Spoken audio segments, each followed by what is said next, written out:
గోరికొత్తపల్లి మండలం చిన్నకోడెపాక గ్రామంలో శ్రీ అనఘాస్వామి విగ్రహ ప్రతిష్టాపన కార్యక్రమం కన్నుల పండుగగా జరిగింది. భూపాలపల్లి నియోజకవర్గం గోరికొత్తపల్లి మండలం చిన్నకోడెపాక గ్రామంలో శనివారం ఘనంగా శ్రీ అనఘాదేవి సమేత శ్రీ అనఘాస్వామి విగ్రహ ప్రతిష్టాపన మహోత్సవ కార్యక్రమం ఘనంగా జరిగింది. ఈ కార్యక్రమం శ్రీ శ్రీ దత్త విజయానంద తీర్థ స్వామీజీ చేతుల మీదుగా జరిగింది. ఈ మహోత్సవంలో భూపాలపల్లి ఎమ్మెల్యే గంట సత్యనారాయణరావు పాల్గొని ప్రత్యేక పూజలు చేశారు. అనంతరం ఎమ్మెల్యేని స్వామివారు ఆశీర్వదించారు. ఈ మహోత్సవంలో ఎమ్మెల్యే వెంట పలువురు కాంగ్రెస్ పార్టీ నాయకులు, గ్రామస్తులు ఉన్నారు. నిజంగా భక్తిగా ఉన్నారా?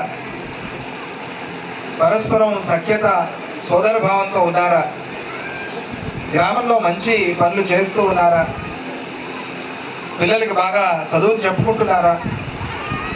సమాజానికి ఉపయోగపడే పనులు చేస్తున్నారా అనేది బాగా గమనించిన తర్వాత వారి భక్తికి మెచ్చి స్వామిజీ వారు మీ ఊర్లో ఒక దత్త దేవాలయాన్ని కట్టుకోండి అనే అనుమతి ఇచ్చారు.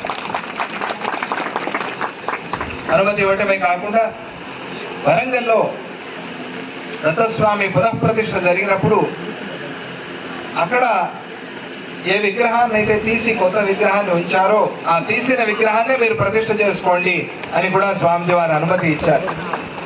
దత్తాత్రేయ స్వామిని గురించి ఇంతగా ప్రచారం చేసిన వారు మన పూజ్య గురుదేవులు గణపతి సచ్చిదానంద స్వామిజీ వారు తప్ప వేరే ఎవరు లేరు అని చెప్పవచ్చు.